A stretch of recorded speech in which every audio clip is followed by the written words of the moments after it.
My best friend stole my billionaire husband with a pregnancy. 2 years later I revealed the child isn't his. The courtroom was so silent you could hear hearts breaking. I watched my ex-husband's face drain, of all color as the judge read the DNA results out loud. His hands were shaking. The paper slipped from his fingers and floated to the floor like a death sentence. Adrian looked at Claire, his voice barely a whisper. Are you telling me that Carter is not my son? Claire's face had gone from confident to terrified in seconds. Her perfectly manicured hands clutched her Chanel purse like it was a life raft. Adrian, please let me explain. Explain what? Adrian's voice rose, cracking with rage and devastation. Explain how you told me he was my heir? My son? Explain how you destroyed my marriage, took my wife's best friend, convinced me to abandon my daughters for a child that isn't even mine? The lawyer cleared his throat. Mr. Castellano, the paternity test confirms that Derek Mitchell is the biological father of the child known as Carter Castellano. You have zero biological relation to this child. I sat there watching the man who had humiliated me in front of 100 guests, who had served me divorce papers at our anniversary dinner, who had called our twin daughters disappointing because they weren't sons. I watched his entire world collapse the same way mine had 2 years ago, and I felt nothing but peace. Claire stood up, her voice desperate now. Adrian, I love you. I've always loved you. Derek meant nothing. He was a mistake. Carter is yours in every way that matters. Adrian turned to her with eyes so cold I barely recognized him. Get out. Get out of my sight before I have you arrested for fraud. But where will I go? Claire's voice broke. I have nothing. I have no one. You should have thought about that before you lied. Before you abused my daughters. Before you destroyed everything. That's when Claire's eyes found mine across the courtroom. The hatred in her gaze was pure venom. This is all your fault, Natalie. You did this. You ruined everything. I stood up slowly, smoothing down my dress, the same way I had stood up at that anniversary dinner 2 years ago. But this time I wasn't running. This time I had won. No, Claire, I said quietly, my voice steady and strong. You ruined everything the moment you decided my life was something you could steal. I just made sure the truth came out. And now you get to live with the consequences. Have you ever trusted someone with your whole heart only to watch them destroy you? Have you ever been betrayed by the 2 people you loved most in this world?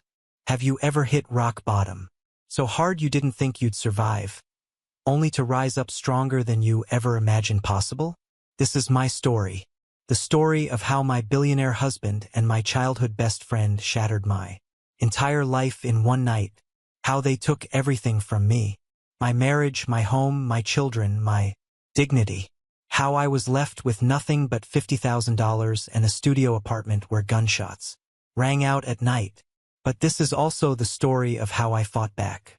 How I found evidence they never saw coming. How I exposed lies that brought an empire crashing down. And how I built a life more beautiful than anything I'd lost. If you've ever felt powerless, if you've ever wanted justice, if you've ever needed to know that broken things can be made whole again, then this story is for you. Stay with me until the end because the revenge, it was worth every single tear. Family, if you believe that the truth always comes out, I need you to hit that like button right now. If you stand with people who've been betrayed and live to tell the tale, drop a comment and tell me where you're watching from, or just say I'm with you, Mr. Hearthline. Let me know this family is real. And if you're new here, welcome to Mr. Hearthline Stories, where we don't just tell stories, we tell the truth about life, love, betrayal, and the beautiful thing called justice. Hit that subscribe button and turn on notifications because you don't want to miss what happens next. Now let me take you back to where this all began. 4 years into a marriage I thought would last forever. To the night that destroyed everything I knew, and to the moment I realized that the people closest to you can be the ones who hurt you the most. Natalie Rivera had believed in fairy tales once. At 27, She sat in the private dining room of Charleston's most exclusive restaurant, smoothing the fabric of her champagne-colored dress. Her fingers traced the delicate beading along the neckline, a nervous habit she'd developed over the years. Crystal chandeliers cast prismatic light across tables dressed in cream and gold. The soft clink of expensive glassware mixed with elegant laughter. 100 guests filled the space with the kind of effortless sophistication that only old money and new wealth could create together. These were Adrian's business partners, Charleston's elite, both their families, people Natalie had once considered friends. And sitting at the family table in a stunning crimson dress that hugged every curve was Claire Thompson, best friends since they were 8 years old, the girl who had held Natalie's hand on the first day of 3rd grade when Natalie had been the new kid, terrified and alone. The woman who had stood beside her at her wedding 4 years ago, tears streaming down her face as she promised to always be there. The godmother to her 3-year-old twin daughters, Maya and Zoe. The twins sat at the children's table now, their matching pink dresses like spring flowers against the formal backdrop. Maya was carefully coloring on the paper placemat the restaurant had provided, her tongue poking out in concentration. Zoe was chattering to the other children, her hands gesturing wildly as she told some elaborate story about butterflies. Natalie caught Claire's eye across the room and smiled. Claire lifted her champagne glass in a small toast. Her green eyes were unreadable in the low light, but her smile was familiar, comforting. How many secrets had they shared over 20 years of friendship? How many late-night conversations? How many dreams spoken out loud? How many tears wiped away? Natalie had no idea that in less than 20 minutes, every single one of those memories would be poison. For years, Natalie thought, her hand instinctively moving to touch the diamond bracelet Adrian had given her that morning. 4 years of marriage to Adrian Castellano, the brilliant, devastating billionaire CEO who had swept her off her feet when she was just 20 years old. She could still remember the first time she'd seen him. She'd been a junior in college working part-time at a gallery opening to make extra money. He'd walked in wearing a perfectly tailored suit, his dark hair styled with casual precision, his blue eyes sharp and intelligent. When he'd stopped in front of the painting she'd been standing beside, she'd nearly forgotten how to breathe. "Do you know anything about this piece?" he'd asked, his voice smooth and confident. Natalie had stammered something about the artist's use of light and shadow, probably making no sense at all. But Adrian had listened like she was the most fascinating person in the room. He'd asked her to dinner that same night. They'd dated for 3 passionate years. Adrian had been attentive, romantic, generous. He'd surprised her with weekend trips to New York and Paris. He'd sent flowers to her dorm room, then later to her apartment. He told her she was brilliant and beautiful and everything he'd ever wanted. When he'd proposed on a beach in the Maldives, Natalie had said yes without hesitation. The wedding had been a fairy tale. 8 bridesmaids in flowing champagne gowns, with Claire as maid of honor in a dress that shimmered like starlight. 300 guests, a reception at the most prestigious venue in Charleston. Natalie had felt like Cinderella, spinning in Adrian's arms on the dance floor, believing that happy endings were real. Their honeymoon in Bali had been pure magic. And when Natalie had come home pregnant, she'd thought her life was perfect. The pregnancy had been unexpected but not unwelcome. Twins. 2 little girls who would complete their family. But that's when things had started to change. "Natalie, we need to talk about school," Adrian had said one evening, pulling her into his arms in their penthouse bedroom. The floor-to-ceiling windows overlooked the Charleston harbor, the water dark and glittering with reflected city lights. "What about it?" Natalie had asked. She'd been 6 months pregnant, her belly round and heavy, her graduation just 3 months away. Adrian had kissed her forehead, his hands gentle on her waist. "My wife doesn't need to work or finish college. You'll focus on our family. I'll provide everything you could ever need." Everything you could ever want. But I'm so close to graduating, Natalie had protested weakly. Just 3 more months. And you'll be 7 months pregnant, probably on bed rest. Adrian's voice had been firm but kind. Natalie, I make more in a day than most people make in a year. You don't need a degree. You need to take care of yourself and our babies. Let me take care of you. It had made sense at the time. Why stress herself when she didn't need to? Why push through finals and presentations when she could relax, prepare for the twins, enjoy being pregnant? So she dropped out. 3 months before she would have walked across that stage and received her diploma in marketing. 3 months before she would have had something that was hers, independent of Adrian. The twins had arrived 6 weeks early. Maya and Zoe, 5 pounds each, tiny and perfect and terrifying. Natalie had never been so exhausted or so in love. Those first few months had been a blur of feedings and diapers and sleepless nights. Adrian had been wonderful at first. He'd held the girls, walked the floors with them when they cried, marveled at their tiny fingers and toes.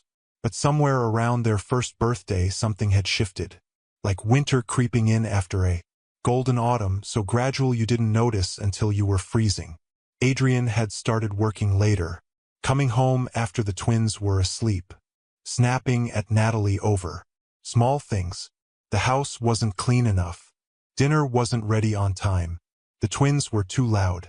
When he was trying to work from home, then the comments had started. Did you really need to eat that second piece of cake? Natalie, you still haven't lost all the baby. Wait, maybe if you actually did something with yourself during the day instead of just watching the girls, you'd have more energy. God. Natalie, are you really that stupid?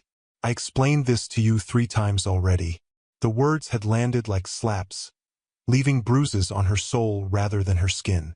Natalie had started to believe them, started to see herself through Adrian's eyes. Lazy, stupid, lucky that he'd married her at all. And then there were the things he'd said about Maya and Zoe. The girls had just turned 3 when Adrian had looked at them across the dinner table and sighed heavily. I really hoped for sons. Natalie had frozen, her fork halfway to her mouth. What? Sons, Natalie. Boys. To carry on the Castellano name. To inherit my company. Adrian had cut into his steak with precise movements. Daughters are disappointing. They can't carry on my legacy. They're 3 years old, Natalie had said, her voice shaking. They're brilliant and beautiful and perfect. Adrian had looked at her with those ice-blue eyes. They're girls. And unless you can give me sons, they're a disappointment. Natalie had wanted to scream at him, wanted to grab the twins and run. But where would she go? She had no degree, no job, no money of her own. Everything was in Adrian's name. The house, the cars, the bank accounts. She was completely dependent on him. So she'd swallowed the pain and tried harder. Tried to be the perfect wife, the perfect mother, the perfect ornament for Adrian's perfect life. But it was never enough. And through it all, Claire had been there, coming over for coffee, taking Natalie out for girls' nights. When Adrian was traveling, listening to her cry, holding her hand, telling her it would get better. What kind of friend would I be if I wasn't here for you? Claire had said just last month, hugging Natalie tight. You and me, we're sisters. Nothing will ever change that. Natalie had believed her. Now, sitting in this restaurant on their 4th anniversary, watching Adrian stand at the head table, with a microphone in his hand, Natalie allowed herself to hope. Maybe tonight was the turning point. Maybe Adrian had planned this elaborate celebration because he wanted to fix their marriage. Maybe the man she'd fallen in love with was still in there somewhere, waiting to come home. Thank you all for being here tonight, Adrian began, his voice carrying the natural authority of a man who commanded boardrooms and bent competitors to his will. His smile was the one that had made Natalie believe in fairy tales. 4 years ago, I made a decision I thought was the honorable thing to do. Natalie's smile faltered slightly. Honorable thing? What an odd way to phrase it. My girlfriend got pregnant. Adrian's tone was conversational, almost casual, like he was discussing a business deal. And I married her. I did what I thought was right at the time. The room had gone quiet, uncomfortably quiet. Natalie felt her heart begin to hammer against her ribs. She looked around, saw confusion on her parents' faces, saw something like pity in her mother's eyes. But I'm done pretending. Adrian's blue eyes met hers across the table, and they were empty of everything except cold satisfaction. I'm done living a lie. This marriage was never built on love. Natalie couldn't move, couldn't breathe. The beautiful room with its chandeliers and flowers had become a cage. The air felt too thick, pressing down on her chest. Adrian pulled a manila envelope from inside his tailored charcoal jacket. The movement was smooth, practiced. He'd rehearsed this. He slid the envelope across the table, and it stopped directly in front of Natalie's untouched champagne glass. Divorce papers. His voice rang through the silent room like a death sentence. My lawyers have prepared everything. You'll receive exactly what the prenup stipulates, which I assure you, isn't much. Gasps erupted around the room. Natalie heard her mother's sharp cry of horror, heard her father's furious shout, but the sounds were distant, muffled, like she was underwater and drowning. Her hands were shaking as she stared at the envelope. This couldn't be real. This had to be some kind of cruel joke. Then Claire stood up. Natalie watched, her mind struggling to process what she was seeing, as her best friend, her sister, in everything but blood, walked to Adrian's side. She moved with purpose, her crimson dress flowing like blood. Adrian pulled her close with a possessive hand on her waist, and Claire leaned into him, comfortable, familiar, like she'd done it 1,000 times before. Claire and I have been together for over a year. Adrian's voice held a note of triumph that made Natalie's stomach turn. She's pregnant with my son. The heir I've been waiting for. We'll be married. As soon as this marriage is legally dissolved. The room exploded. Shocked murmurs. Chairs scraping. Camera phones lifting. Flashes of light. But Natalie couldn't hear any of it over the roaring in her ears. Over the sound of her entire world, shattering into pieces too small to ever put back together. She looked at Claire, at the woman who had been her best friend for 20 years, who had held her when she cried, who had promised to always be there. Claire's hand rested on her stomach, a small, barely visible bump beneath the crimson dress. She was glowing with satisfaction. At the children's table, Maya looked up. Her brown eyes, so much like Natalie's own, were wide and confused. She saw her mother's face and understood, in the way that children always understand, that something terrible was happening. "Mommy?" Maya's small voice broke. Then she started to cry, loud, wailing sobs that cut through the chaos. Zoe joined her immediately, not knowing why but knowing that her sister was scared and sad. Natalie started to stand, to go to her daughters, but Claire moved first. She leaned down, her perfectly manicured hand landing on Natalie's bare shoulder. Her grip was tight, possessive.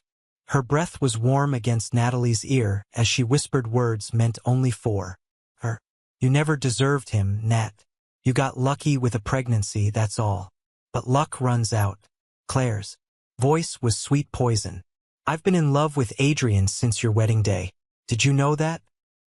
Stood next to you, smiled for the cameras, gave a toast about eternal friendship, and all I could think about was how it should have been me in that wedding dress." Natalie couldn't speak, couldn't move. "I'm taking everything that should have been mine from the start."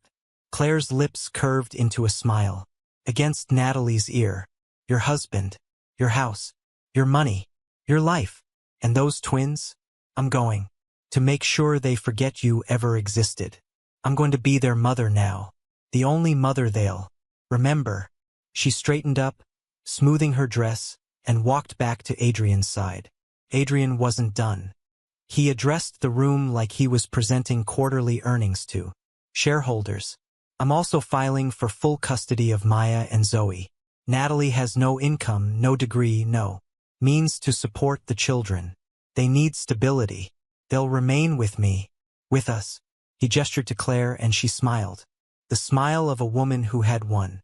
Natalie stood on shaking legs. Every eye in the room was on her. Some pitying, some shocked, some gleeful at the scandal. She could see phones still recording. This would be all over social media within the hour. The humiliation was complete. But she would not cry here. Would not give them the satisfaction of seeing her break. She looked at Adrian one last time. At the man she'd loved. The father of her children. The person she'd built her entire life around. I hope she was worth it. Natalie's voice came out steady, stronger than she felt. I hope when you look at her in 5 years, in 10 years, you remember this moment. Remember what you destroyed. She looked at Claire. At 20 years of friendship turned to ash. And I hope you remember that anything stolen never brings happiness. You didn't win, Claire. You just bought yourself a nightmare. Then Natalie walked through that room of 100 guests with her head high and her spine straight. She walked past her sobbing parents, past Adrian's smirking business partners, past the children's table where Maya and Zoe were still crying. She walked out of the restaurant, out into the cool Charleston night, and she kept walking until she reached her car in the parking garage. Only then, alone in the darkness, did she collapse. Only then did she let the sobs come, tearing out of her chest like something dying. She pressed her hands against her mouth to muffle the sounds, but they came anyway, wave after wave of grief and rage and devastation. How had she not seen it? How had she missed the signs? Had there been lingering looks between Adrian and Claire that she'd dismissed? Had there been touches she'd explained away? How long had they been laughing at her behind her back? And Claire, God, Claire, 20 years of friendship, 20 years of shared secrets and inside jokes and memories. The first day of 3rd grade, middle school dances, high school graduation, college visits, Natalie's wedding day, when Claire had cried and said, "I'm so happy for you. You deserve all the happiness in the world." It had all been a lie. All of it. Natalie pulled out her phone with shaking hands. Pulled up photos. There was one from just 2 weeks ago. Natalie, Claire, Maya, and Zoe at the park. They were all smiling, Claire holding Zoe on her hip, Maya hugging Natalie's legs. The caption read, "My favorite people in the world." 2 weeks ago, Claire had already been sleeping with Adrian, had already been pregnant with his child, had already been planning to destroy Natalie's entire life. And she'd smiled for the camera like nothing was wrong. Natalie deleted the photo. Then she opened her contacts and deleted Claire's number. Blocked her on every social media platform. Erased every digital trace of a friendship that had never been real. But she couldn't erase the memories. Couldn't undo 20 years. Couldn't stop loving someone just because they'd proven themselves unworthy of that love. She cried in that parking garage until she had no tears left. Until her eyes were swollen and her throat was raw. Until she was empty. Then she drove to the penthouse she'd shared with Adrian. The doorman looked at her with pity, which meant he already knew. Of course he did. Everyone would know by now. She packed 2 suitcases, clothes, toiletries, photos of the twins. She left everything else. The jewelry Adrian had given her, the designer clothes, the life she'd built. She left her wedding ring on the kitchen counter. Then she went to the twins' room. Maya and Zoe were asleep in their matching beds, their faces tear-stained. Adrian had brought them home and put them to bed, at least. That was something. Natalie kissed each of their foreheads, breathed in the sweet smell of their hair, whispered promises. She didn't know if she could keep. "I'm gonna fight for you. I'm gonna get you back. Promise, babies." Mommy promises. She wanted to take them with her. Wanted to grab them and run and never look back. But she had nowhere to go. No money. No plan. And if she took them, Adrian would have her arrested for kidnapping. His lawyers would destroy her. So she left her daughters sleeping in the home that would soon belong to another woman. And she left before Adrian came back, before she had to see his face again. Natalie Rivera drove away from her old life with 2 suitcases and $50,000 that would hit her bank account once the divorce was finalized. She drove to a motel on the outskirts of Charleston and paid for a room by the week. The carpet was stained. The air conditioner rattled. The people in the next room were screaming at each other at 2 in the morning. She lay on a bed that smelled like industrial cleaner and stared at the water-stained ceiling. And she wondered how she was going to survive this. The law office was in a strip mall between a pawn shop and a cash advance place. The waiting room had plastic chairs and outdated magazines and fluorescent lights that buzzed too loud. Natalie sat, with her hands folded in her lap, trying not to think about the last time she'd been in a lawyer's office. That had been for her wedding. Adrian's family lawyers had presented the prenuptial agreement with apologetic smiles. Just a formality, they'd said. Standard practice for families with significant assets. Natalie had been 23 and in love and convinced that she and Adrian would be together forever. She'd signed without really reading it. Adrian had kissed her afterward and promised that it didn't matter because they'd never need it. Turns out it mattered quite a bit. Ms. Rivera? A woman appeared in the doorway. She was in her 40s, kind eyes behind practical glasses, wearing a suit that had seen better days. "I'm Jennifer Walsh. Come on back." The office was small but tidy. Natalie sat in the chair across from the desk and tried to prepare herself for whatever was coming. Jennifer Walsh opened a file folder and sighed. She looked at Natalie with genuine sympathy. Reviewed the prenuptial agreement that Mr. Castellano's legal team provided. "I'm going to be straight with you because you deserve honesty." Natalie nodded, her throat tight. "You'll receive $50,000 total. No alimony. The prenup specifically waives any spousal support regardless of the length of the marriage or circumstances of the divorce." Jennifer's voice was gentle but firm. "You'll have no claim to any property, assets, or future earnings. Everything acquired during the marriage remains in Mr. Castellano's name." $50,000. Natalie had spent more than that on a car 2 years ago without thinking twice. "What about the twins?" Natalie asked. Her voice sounded small. Jennifer's expression grew more somber. "He's filing for primary physical custody with you receiving standard visitation. Given that you have no current income, no degree, no work history for the past 4 years, and he can provide significant financial stability." "What does standard visitation mean?" Natalie interrupted. "Every other weekend, Friday evening to Sunday evening.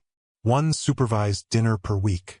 Natalie felt like she'd been punched in the chest. "Every other weekend? They're 3 years old. They need their mother." "I know." Jennifer's eyes were compassionate. "And I'm going to fight for more. But I need you to be prepared for the reality. Family court favors stability and financial security. Mr. Castellano can provide private schools, nannies, health care, everything the court will consider important for the children's well-being. I'm their mother." The words came out broken. "And that matters. That will matter to the judge." Jennifer leaned forward. "But we need to be realistic about what we're up against. His legal team is the best in the state. They're going to paint you as unstable, unemployed, living in a motel. They're going to argue that the children's lives shouldn't be disrupted." Natalie pressed her hands against her eyes, willing herself not to cry. "Not here. Not in front of this kind lawyer who was already doing her a favor by taking her case at a reduced rate. What can I do? What can I do to get my daughters back? Get stable?" Jennifer pulled out a notepad and started writing. "Get a job, any job. Get an apartment in a safe neighborhood. Document everything. Every phone call with Mr. Castellano, every custody exchange, everything. If there's any evidence of the children being mistreated or neglected, document it immediately. He wouldn't hurt them." Even as Natalie said it, she wasn't sure she believed it. The Adrian she'd married wouldn't have hurt them. But she didn't know this Adrian anymore. Maybe not him. But what about Claire Thompson? Natalie's blood went cold. Claire was going to be living with her daughters. Claire, who had Whispered, I'm gonna make sure they forget you ever existed. If you see any signs of abuse, physical or emotional, you call me immediately. Jennifer's voice was firm. We photograph, we document, we report to Child Protective Services. That's our best chance at getting emergency custody. 8 weeks later, Natalie stood in a courtroom and watched her marriage officially end. Adrian didn't even show up. His lawyers handled everything. Signed papers were exchanged. The judge declared the marriage dissolved. 4 years reduced to a stack of legal documents. The $50,000 hit Natalie's account that afternoon. She stared at the number on her phone screen.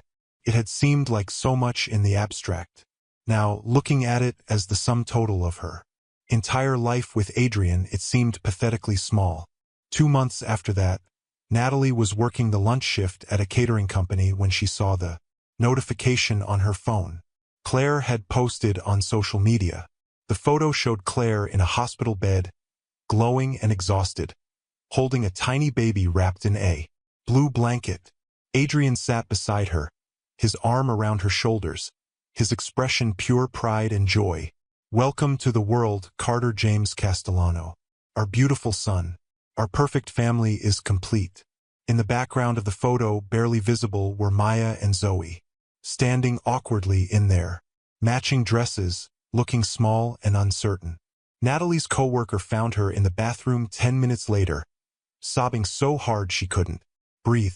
6 months after the anniversary dinner that destroyed everything, the engagement announcement appeared in Charleston's Society magazine, a 4-page spread. Natalie bought a copy at the grocery store and made herself look at it.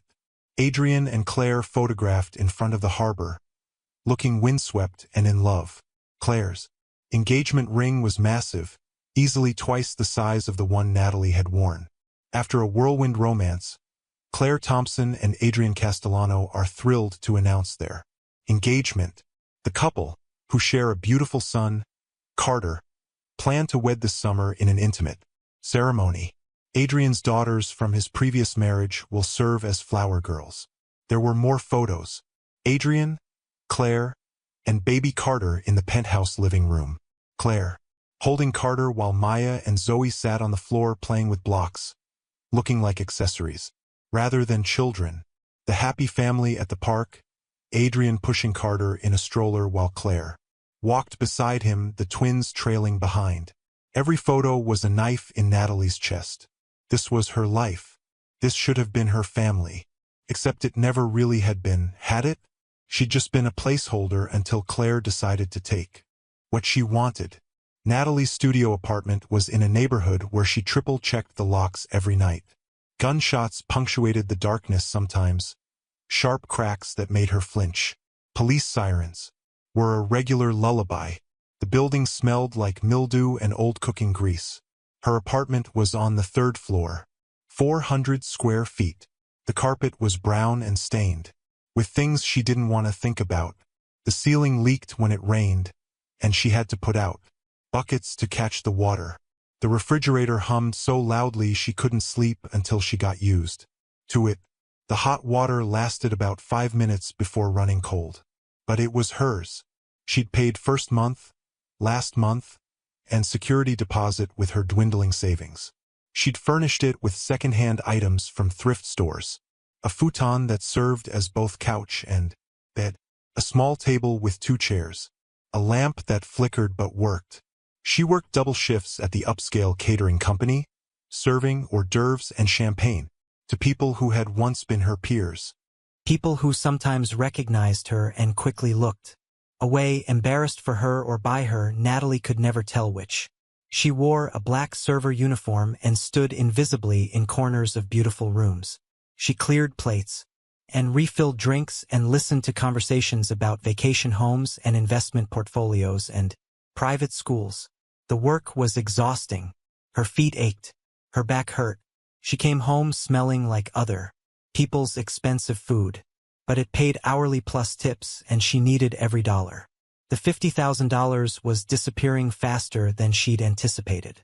Security deposit and first month's rent on the apartment, basic furniture, work clothes and shoes, lawyer fees for Jennifer Walsh, bus passes because she couldn't afford a car, groceries though she ate as little as possible, to make the money stretch, and gifts for Maya and Zoe, because even though she could barely afford food, she needed her daughters to know that mommy loved them, that mommy was thinking about them, that mommy hadn't abandoned them even though she was sure that's what Adrian and Claire were telling them.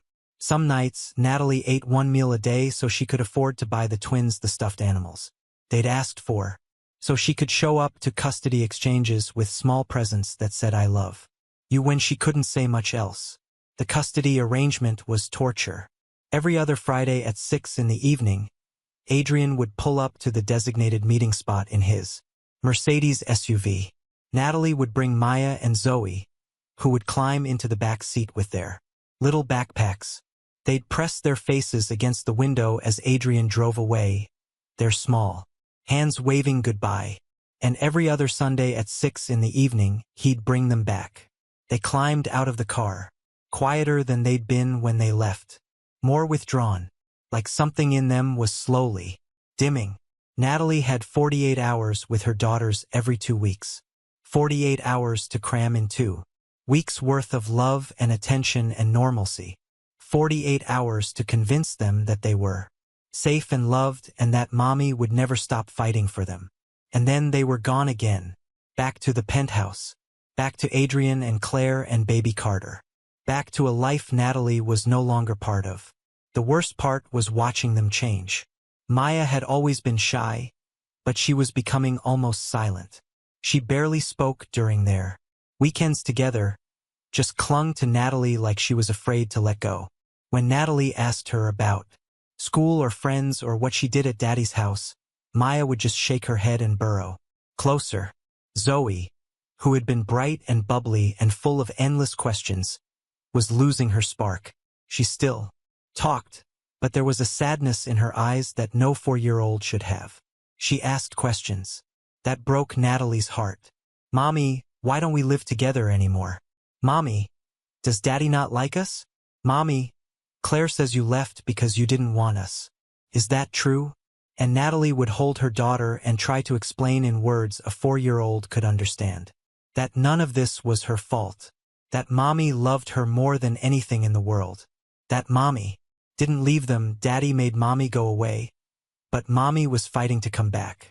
But how do you explain adult cruelty to a child?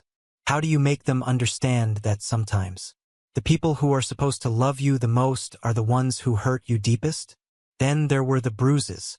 The first time Natalie noticed one, Maya was changing into pajamas. There was a mark on her inner arm, small and purplish, finger-shaped. Natalie's stomach dropped. Baby, how did you get this? Maya's eyes went wide and frightened. I fell, Mommy. You fell on your arm? Natalie kept her voice gentle, non-accusatory. I'm clumsy. Maya's voice was small, rehearsed.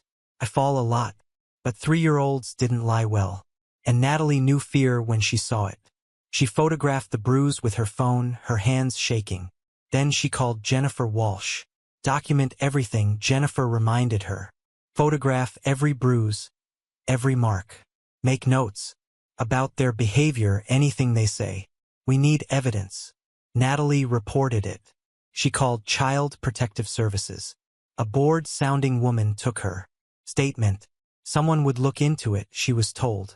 2 weeks later, she got a call back. We investigated and found no evidence of abuse. The children appear healthy and well cared for. Mr. Castellano and Ms. Thompson were cooperative and concerned.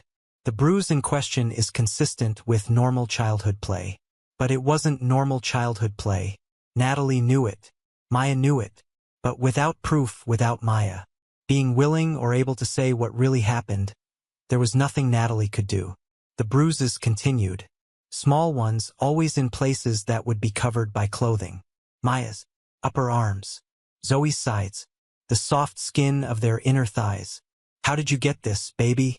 Natalie would ask gently, photographing each one. I fell. I'm clumsy.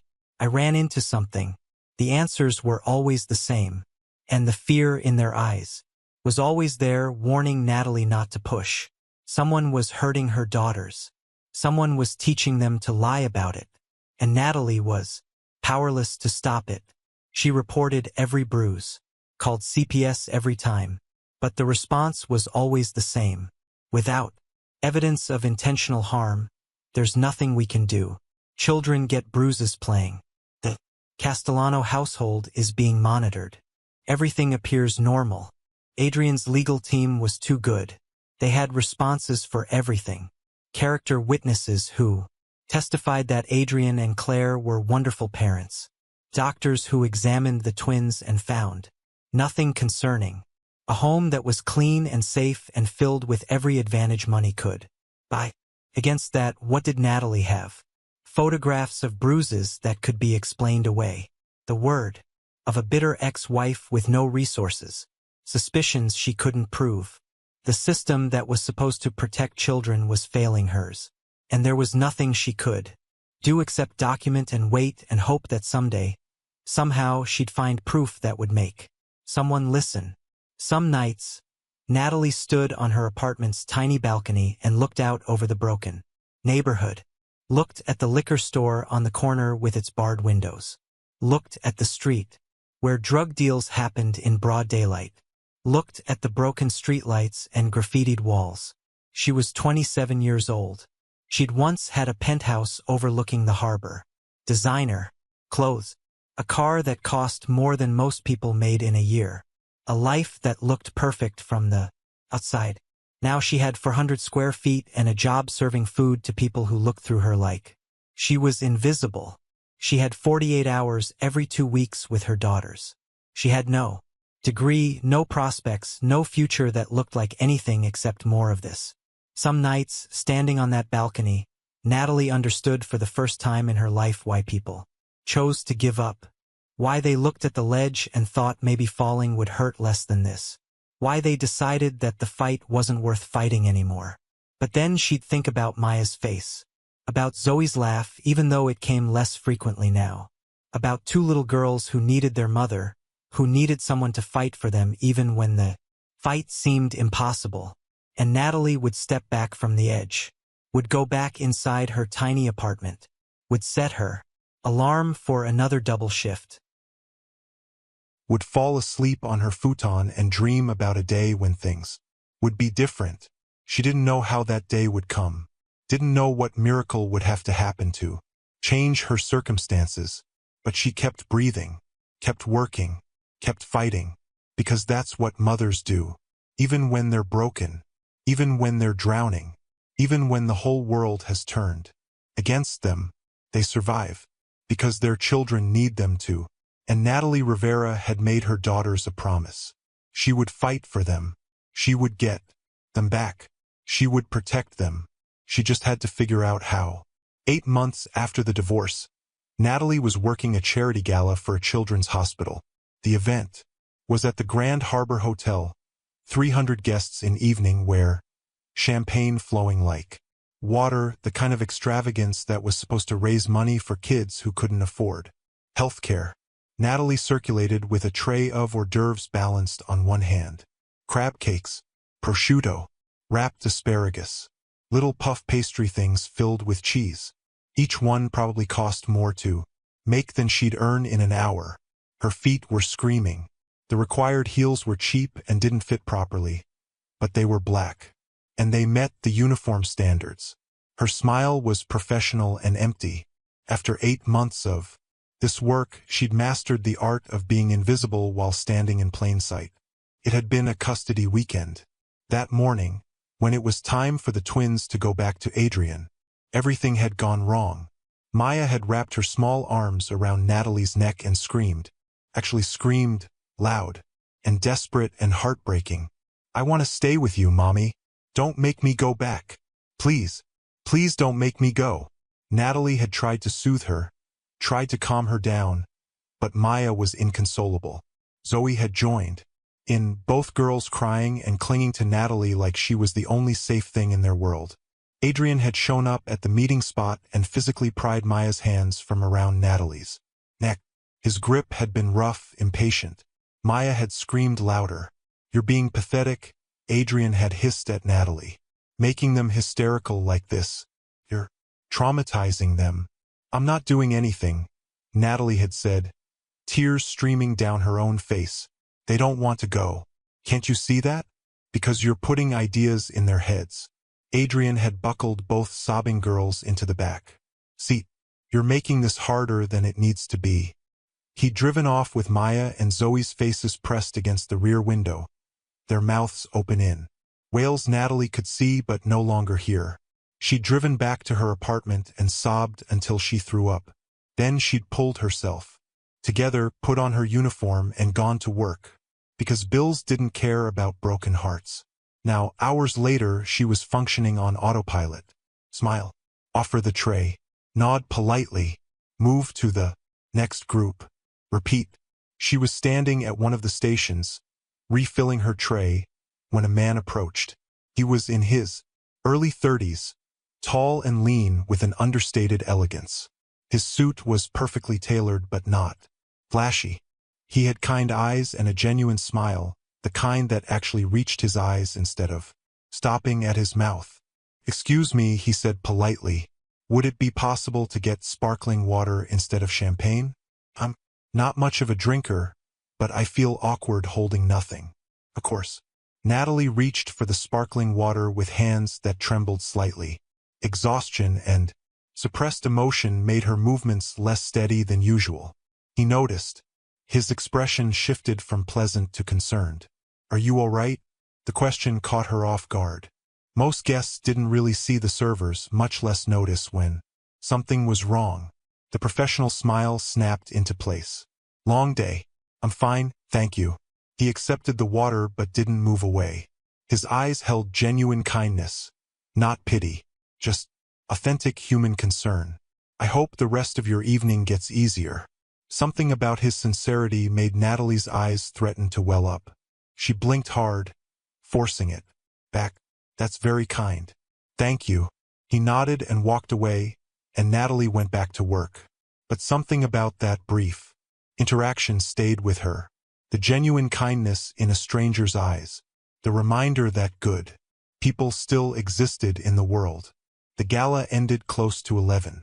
Natalie helped with breakdown, packing up supplies and loading them into the catering van. By the time she was done, it was nearly midnight. She was exhausted, down to her bones. The bus that would take her closest to her apartment wouldn't come for another 40 minutes. She stood at the bus stop in the cool night air and tried not to think about how much her feet hurt, how empty her stomach was, how another weekend with her daughters had ended in tears. Then the sky opened up. Rain poured down in sheets, soaking through Natalie's thin jacket in seconds. Of course, this would happen. She had no umbrella, no car, nothing but 40 minutes of standing in a thunderstorm to look forward to. Headlights cut through the downpour. A sleek black Audi pulled up to the curb. The passenger window rolled down. It was the kind man from the gala. Hey, he called over the sound of the rain. I saw you standing here. Can I offer you a ride? No pressure at all. I can drop you at the nearest subway station if you'd prefer. Natalie hesitated. Every warning about stranger danger ran through her head. But she was soaked, exhausted, and the alternative was standing in a thunderstorm for nearly an hour. She looked at his face, those kind eyes. Something in her gut said he was safe. Just to the subway is fine. Thank you. She climbed into the car, trying not to drip all over his leather seats, mortified at the puddle forming under her shoes. He didn't speak at first, turned up the heat, handed her some napkins from the glove compartment for her face, respected her space. Then, gently, rough night? Natalie laughed, came out bitter, surprising herself. Rough year. He glanced at her, and there was genuine empathy in his green eyes. I'm sorry. For what it's worth. You were incredibly professional tonight despite whatever you're dealing with. That takes real strength. Something about his kindness, after the day she'd had, after the 8 months she'd survived, broke something in her. A single tear escaped before she could stop it. She wiped it quickly, embarrassed. God, I'm sorry. You don't need this. Hey, no. His voice was soft, non-judgmental. Don't apologize. We all have rough years. I've been there. They drove in silence for a moment. Rain hammered against the windshield. The city lights blurred. Through the water. When they reached the subway station, he put the car in park and pulled a business card from his wallet. Look, I know this is completely forward and you have zero reason to trust a stranger, but you look like you could use a friend. He held out the card. Not anything weird, I promise. Just if you ever want to grab coffee and talk to someone who doesn't know anyone in your life and won't judge, here's my card. Zero pressure. Zero expectations. Natalie took the card, studying it in the dim light. Ethan Monroe, principal architect. Monroe. Sustainable design. Why would you? She couldn't finish the question. Why would a stranger care? He smiled sadly. Because 3 years ago I was exactly where you are. Rock bottom. Didn't think I'd survive it. And a stranger showed me unexpected kindness when I desperately needed it. I'm just paying it forward. Natalie clutched the card, her throat tight. Thank you. For the ride. For this. Anytime. Take care of yourself. She climbed out of the car and watched him drive away. Then she looked down at the card in her hand. She probably wouldn't use it. Would probably throw it away when she got home. Because trusting people, opening up, letting anyone in, that's what had destroyed her life in the first place. But she put the card in her wallet anyway. Just in case. 2 weeks later, after the worst day, Natalie texted the number on the card. The worst day started with a custody exchange. Maya came back with a fresh bruise, this time on her upper arm. Dark purple, clearly finger-shaped. Someone had grabbed her hard enough to leave. Marks, baby, how did this happen? Natalie asked gently, her phone already out to photograph it. Maya's eyes filled with tears, but she shook her head frantically. I can't tell. I can't tell or I'll get in bigger trouble. Who said you'd get in trouble? But Maya wouldn't answer. Just cried silently while Natalie took photos and tried not to let her own rage show. Natalie called Jennifer Walsh immediately. Sent the photos. This is the 5th bruise in 3 months. This is not normal. Someone is hurting my daughters. I know. Jennifer's voice was tight with frustration. I'll file another report with CPS. I'll request an emergency custody hearing. But Natalie, without Maya or Zoe being willing to say who did this, without witnesses, it's going to be hard. So someone can just keep hurting them and there's nothing I can do? We're doing everything we can. But Adrian's lawyers are arguing that kids get bruises. That you're a disgruntled ex-wife making accusations. Without concrete proof of intentional harm. Find me a way to get proof. Natalie's voice broke. Please, they're 4 years old and someone is hurting them and I can't protect them. I'm trying. I promise you I'm trying. But trying wasn't enough. The CPS report came back the same as all the others. Insufficient evidence. The children appear healthy. The home environment is stable. Case closed. At work that afternoon, Natalie was carrying a tray of champagne glasses when the shaking started. Her hands trembled so badly that the glasses rattled together. She made it to the kitchen before the panic attack hit full force. Her manager found her on the floor, hyperventilating, unable to catch her breath. Natalie, honey, you need to go home. I'm fine. I just need a minute. You're not fine. Go home. We'll cover your shift. Natalie went home to her studio apartment and lay on her futon and stared at the ceiling. The brown water stain had grown. She needed to tell the landlord, but what was the point? Nothing ever got fixed. Her phone sat on the makeshift coffee table. The business card was still in her wallet. She'd thought about calling Ethan Monroe a dozen times over the past 2 weeks. Always talked herself out of it. He was just being polite. He didn't really want to hear from some broken server he'd given a ride to. But today, Maya's bruised arm was all she could see. The fear in her daughter's eyes. The helplessness of not being able to protect her own children. Natalie picked up her phone and pulled out the card. Hi, this is Natalie from the gala catering event. Is that coffee offer still open? I could really use a friend right now. She hit send before she could overthink it.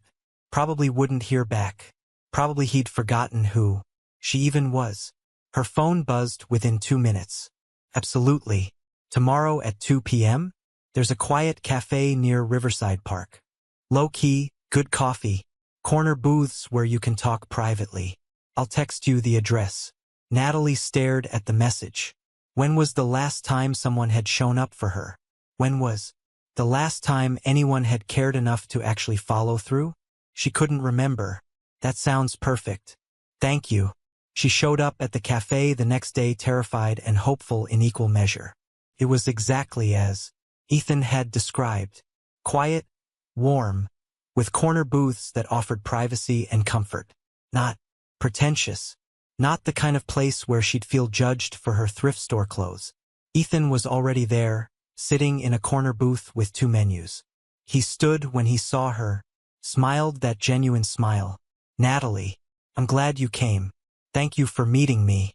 She slid into the booth, her hands fidgeting with the menu. They ordered coffee, made small talk about the weather, about the cafe. And then Ethan said gently, you don't have to tell me anything you're not comfortable sharing. But I'm here to listen if you need to talk. And that's when Natalie realized she hadn't planned to tell him everything. But Ethan Monroe had the rarest gift. He listened, not waiting for his turn to speak, not offering unwanted advice or empty platitudes. He genuinely, completely listened. So Natalie told him about Adrian, about falling in love at 20, about the fairy tale wedding, about dropping out of college when she got pregnant because her husband said she didn't need to work, about watching Adrian change, the cruelty that crept in like winter, the way he made her feel stupid and worthless and lucky he'd married her at all, about Claire, 20 years of friendship destroyed in one night, the betrayal that cut deeper than anything Adrian had done, about Maya and Zoe, her 3-year-old daughters whom she only saw every other weekend, about the bruises she couldn't prove were intentional, about the fear in their eyes, about feeling utterly, devastatingly powerless. Ethan's jaw clenched as she talked. His hands curled into fists on the table, but his eyes held only compassion. That's horrible. I'm so sorry. No one should go through that. I'm not strong. Natalie's voice broke.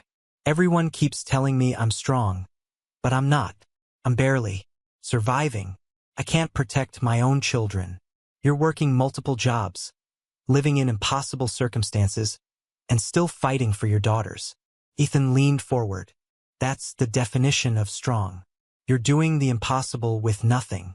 That's not weakness. That's heroic. It doesn't feel heroic. It feels like failing every single day. Ethan was quiet for a moment. Can I share something with you? Natalie nodded. I lost my wife 3 years ago. Cancer. She was 28. We'd been married for 4 years, had just started talking about having kids. His voice cracked slightly. She fought for 18 months. Watched the strongest person I knew waste away to nothing. And when she died, I didn't know how to keep living. Natalie reached across the table instinctively, squeezing his hand. I'm so sorry. Thank you. Ethan's eyes were bright with unshed tears. I know it's not the same as what you're going through, but I understand loss. I understand feeling like the world is cruel and unfair. Understand wondering if you'll ever feel okay again. Do you feel okay again? Some days. He smiled sadly. Took a long time. A lot of therapy. A lot of learning to forgive myself for surviving when she didn't. But yeah, some days I feel okay. And those days are getting more frequent. They talked for 4 hours. The coffee went cold and they ordered more. They talked about loss and survival and the unfairness of life. They talked about their childhoods and their dreams and the people they'd been before tragedy reshaped them. The cafe staff eventually had to politely tell them they were closing. As they stood on the sidewalk outside, Ethan said, "Can we do this again? I'd really like to be your friend if you're open to it." For the first time in 8 months, Natalie felt something other than despair.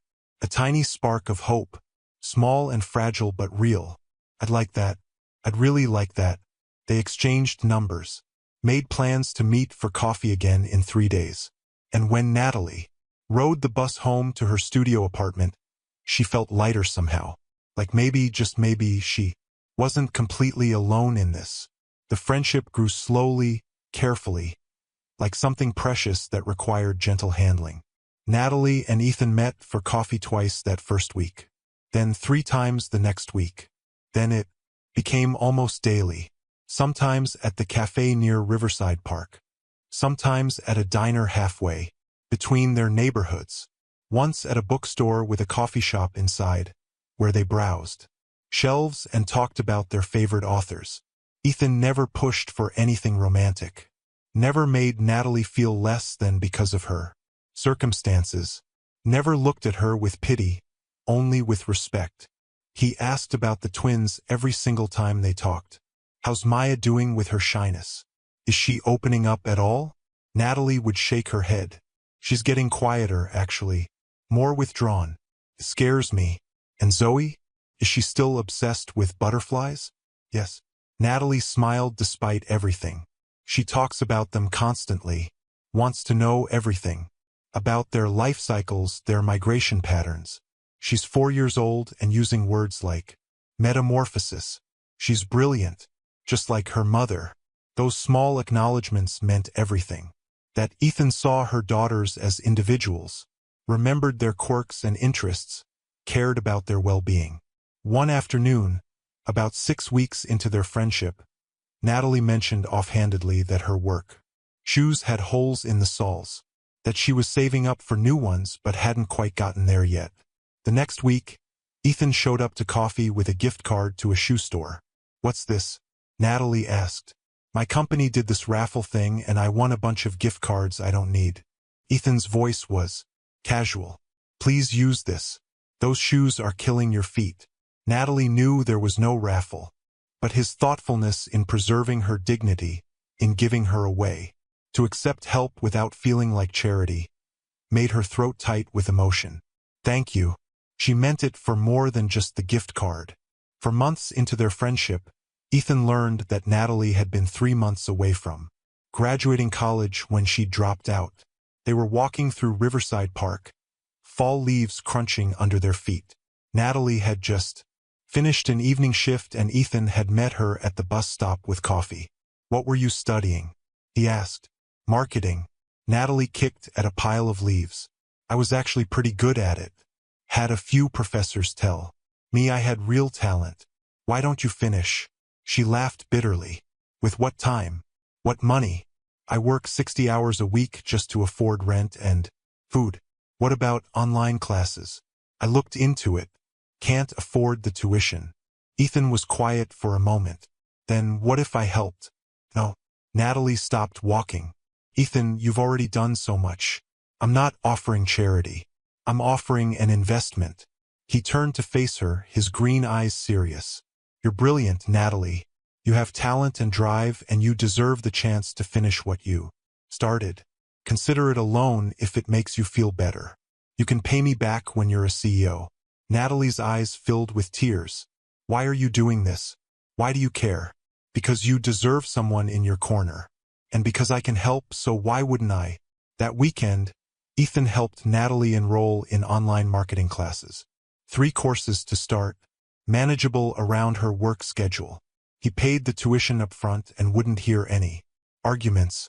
Natalie cried when she got her student login credentials.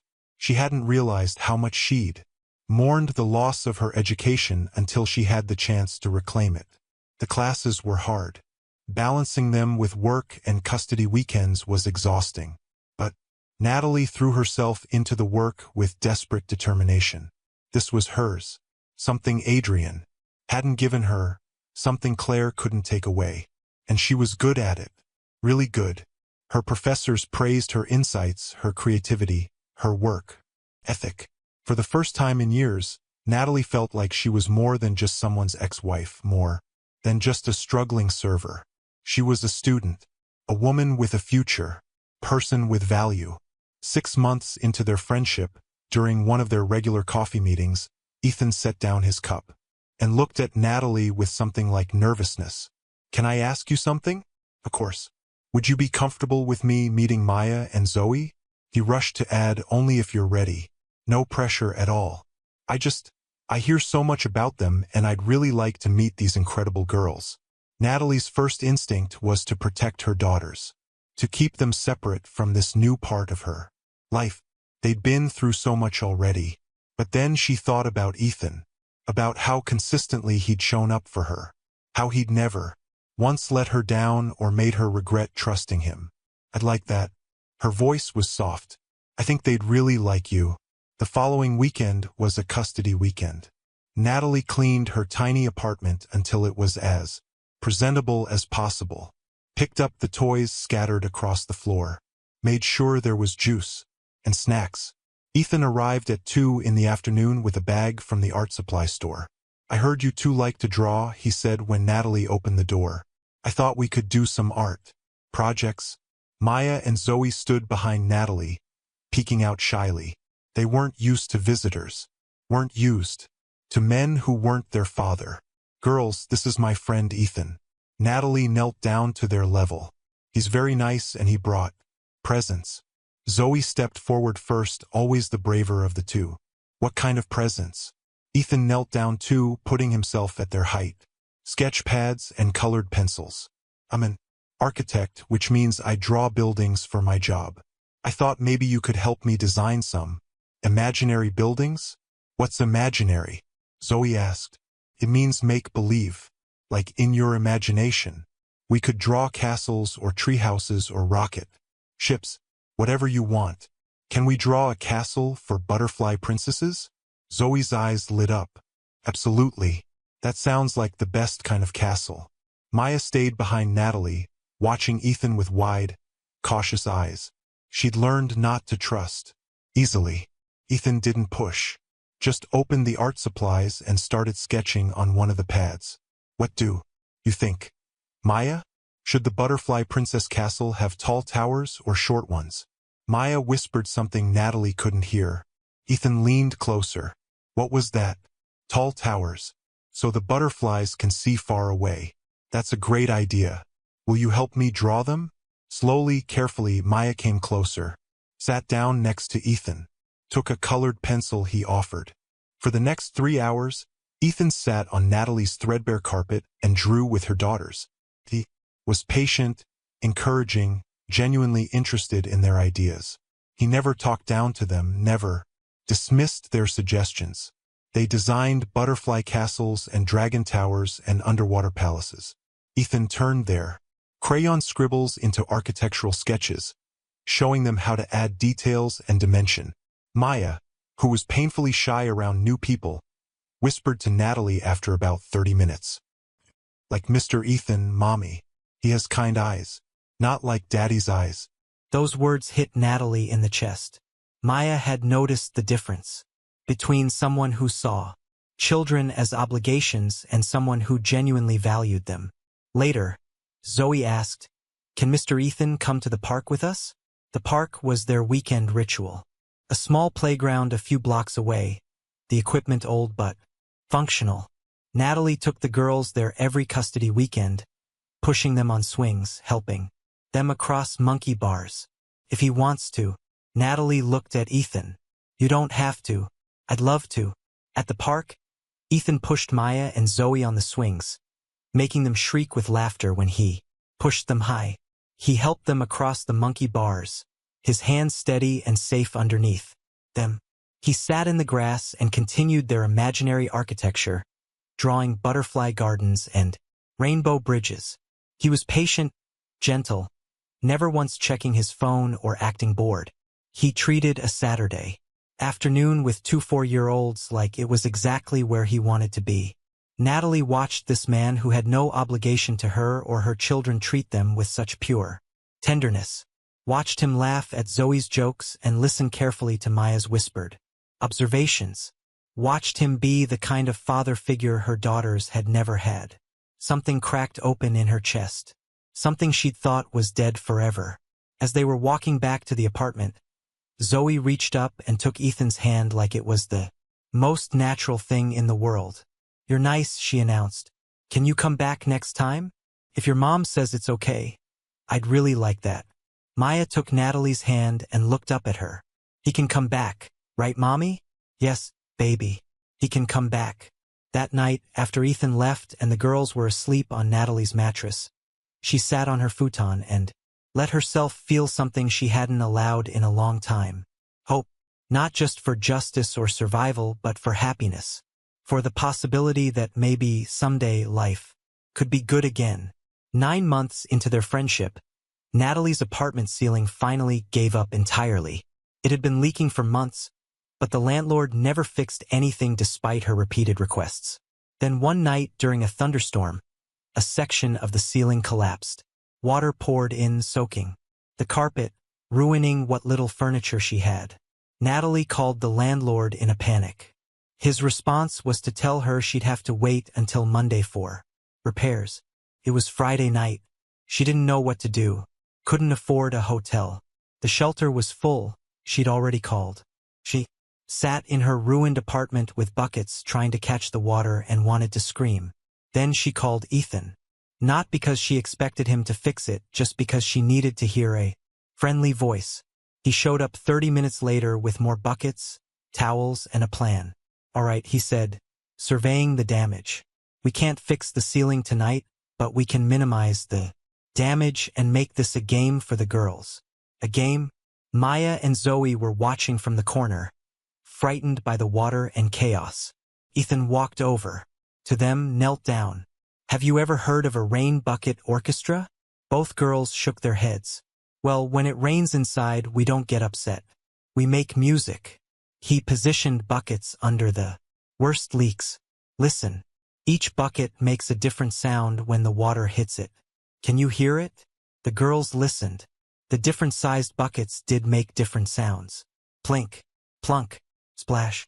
Let's make a song. Ethan handed each girl a spoon. You can tap the buckets to add to the music. For the next hour, Ethan turned a disaster into an adventure. Maya and Zoe giggled as they tapped buckets and splashed in puddles. They forgot to be scared. Natalie watched with tears streaming down her face.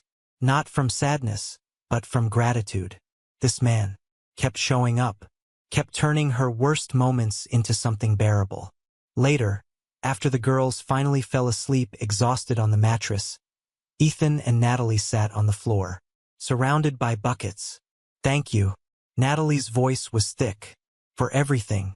For being here. For making them laugh. You're an incredible mother, Ethan said quietly. Those girls are so lucky to have you. Natalie started crying harder. I feel like I'm failing them every day. Ethan moved closer, pulled her into a hug. You're doing the impossible with nothing. That's not failing. That's heroic. They don't feel lucky. They feel scared. And I can't protect them.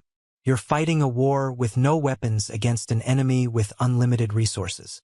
And you're still standing, still fighting, still showing up.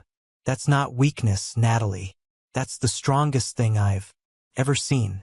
She cried into his shoulder until she had nothing left. And he held her through all of it, steady and safe. The next custody weekend, Maya woke up at 2 in the morning screaming. Natalie jolted awake, ran to her daughter. Maya was sitting up in bed, sobbing, her small body shaking with terror. The mean lady. She hurt me. I don't want to go back to the mean lady. What mean lady, baby? Natalie pulled Maya into her lap. But Maya couldn't or wouldn't say. Just cried and cried about someone hurting her, about being scared, about not wanting to go back. Natalie texted Ethan, not expecting him to respond at 2 in the morning. But he called within minutes. Is everything okay? Maya's having nightmares. I don't know what to do. I'm coming over. Ethan, it's the middle of the night. I don't care. I'll be there in 20 minutes. He showed up with warm milk and chamomile tea. Sat with Maya for over an hour, rubbing her back, telling her stories about brave little girls who were stronger than they knew, singing soft lullabies in a surprisingly good voice. Maya finally fell asleep in his arms, her tear-stained face peaceful at last. Natalie watched from the doorway, her heart breaking and healing at the same time. This man owed them nothing. He had his own life, his own grief, his own healing to do. But here he was at 2 in the morning, holding her traumatized daughter, singing her to sleep. When Ethan carefully laid Maya back in bed and joined Natalie in the living area, she couldn't find words big enough. Thank you doesn't feel like enough. You don't have to thank me. Ethan's voice was gentle. Care about them. About all of you. Why? The question came out broken. Why do you care so much? Because you're worth caring about. Because they're amazing kids who deserve adults who show up for them. And because when you've lost everything like I have, you learn that the only thing that really matters is connection. Love. Being there for the people who need you. He paused, looking at her with those kind green eyes. And maybe because somewhere along the way this stopped being just friendship for me. But we don't have to talk about that now. Natalie's breath caught. What? I'm falling in love with you, Natalie. With your strength and your kindness and your fierce love for your daughters. But I know the timing isn't ideal and I don't want to pressure you. I just needed you to know. 1 year after they met, Ethan took Natalie to dinner at a modest but nice restaurant. Nothing fancy, just good food and quiet atmosphere. They'd been dancing around their feelings for months. Moments where their hands lingered when they touched. Looks that lasted too long. The way Ethan had started calling her sweetheart without seeming to realize it. Over dinner, Ethan set down his fork and looked at Natalie seriously. I need to be honest with you about something. Natalie's heart stopped. This was it. He was leaving. He'd realized she was too much work, too damaged, too complicated. I'm falling in love with you. He said it clearly, no hesitation. Actually, I think I fell months ago. I just didn't want to say anything until I was sure you might be ready to hear it. He continued, his green eyes holding hers. Every time I see you, I see the strongest, most loving, most incredible person. You're brilliant and kind and resilient. You're everything I didn't think I'd ever find again after losing Rebecca. Natalie felt tears streaming down her face. And Maya and Zoe? Ethan smiled. They're amazing. Being part of their lives, even just as your friend, has been a privilege. And if you ever wanted more, if you ever wanted this to be something beyond friendship, I would be honored. Honored to be part of your life, part of their lives. I thought I'd never feel safe again. Natalie's voice shook. Never feel seen. Never feel loved. You are all of those things. You always were. He just couldn't see it. But I do. I see you, Natalie. All of you. And I love what I see. They kissed for the first time in that restaurant parking lot. It was soft and sweet and felt like coming home. I love you too. Natalie whispered against his lips. I didn't think I could love again. But I do. I love you. The next 18 months transformed Natalie's life in ways she couldn't have imagined.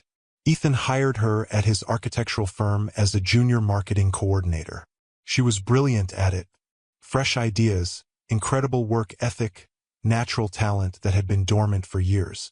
She finished her degree online with honors, walked across a stage at 29 years old, and received her diploma. Ethan and the twins were in the audience cheering.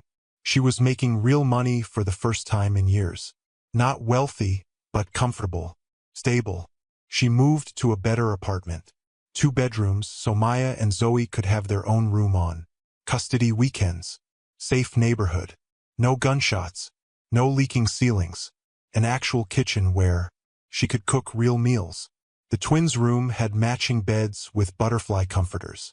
Bookshelves full of stories. A desk for art projects. Everything Natalie had dreamed of giving them. And she'd fallen deeply, completely in love with a man who saw her, valued her, and loved her. Daughters like they were his own. On a Tuesday evening, 18 months after their first kiss, Ethan asked Natalie to come over to his house for dinner.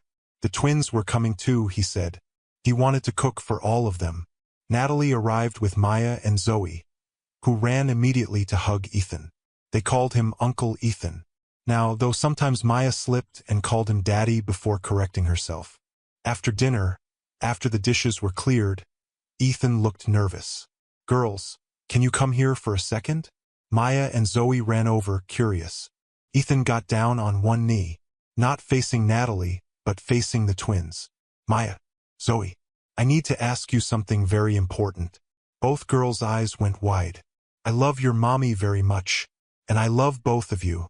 I'd like to ask your mommy to marry me, but only if that's okay with you too. This would be your family, and you get a voice in this decision. Are you going to be our daddy? Zoe asked. If you want me to be. If you'll have me. Maya looked at Zoe. Zoe looked at Maya. Some silent twin communication passed between them.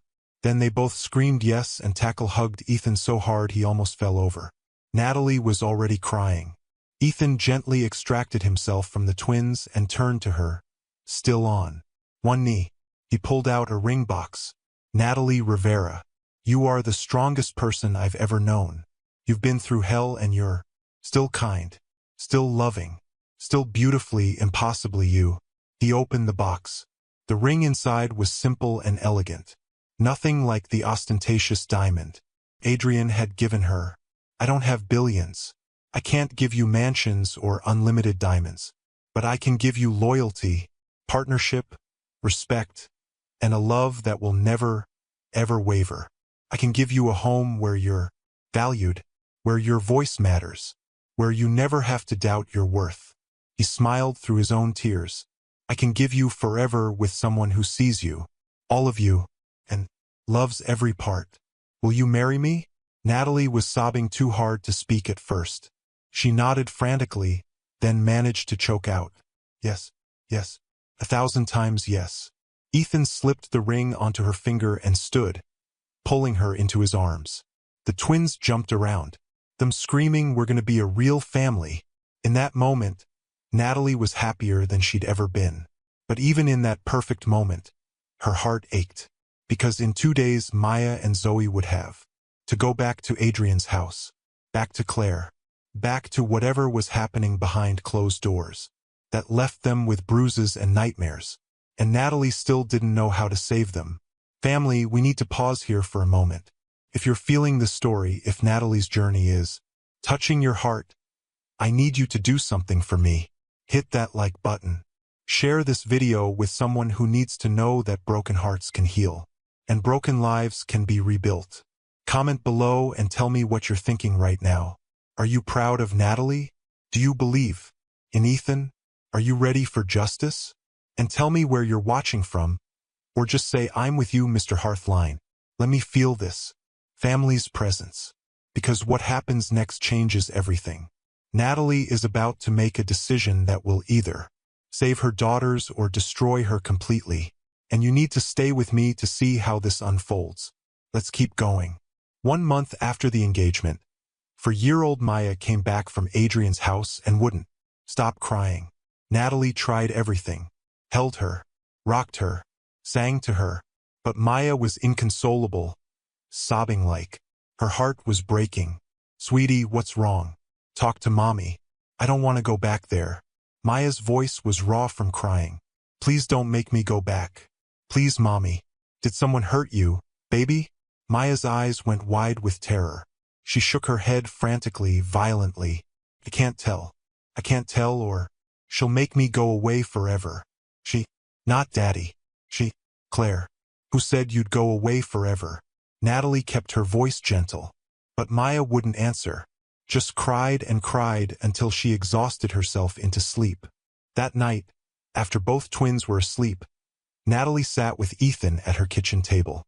She told him about Maya's breakdown, about the pronoun that confirmed what Natalie had suspected for months. Claire was hurting her daughters, and the girls were too terrified to say it out loud. "I need to find a way to prove what's happening." Natalie's voice was steel. "I need evidence. Real evidence that no one can explain away." Ethan was quiet for a long moment. "Then what if we gave the twins something to take with them? Something small that they'd keep with them? Like what? A stuffed animal with a recording device inside." Natalie stared at him. "That's possibly illegal." "Probably." Ethan met her eyes. "It's definitely morally gray. It's desperate." But Natalie thought of the bruises, the nightmares, Maya's terrified face, Zoe's sad eyes, the way they both begged not to go back. "Do it." 2 weeks later, Natalie brought home 2 stuffed bunnies. They were soft and adorable, one pink and one purple. Inside each one was a tiny voice-activated recording device with 72 hours of battery life. These are special bunnies. Natalie gave one to each twin. They'll keep you safe while you're away. From Mommy, like guardians. Can you keep them with you always? Even when we sleep? Maya asked. Especially when you sleep. They'll protect you from bad dreams. Maya clutched her purple bunny to her chest. I love her, Mommy. I'm going to name her Hope.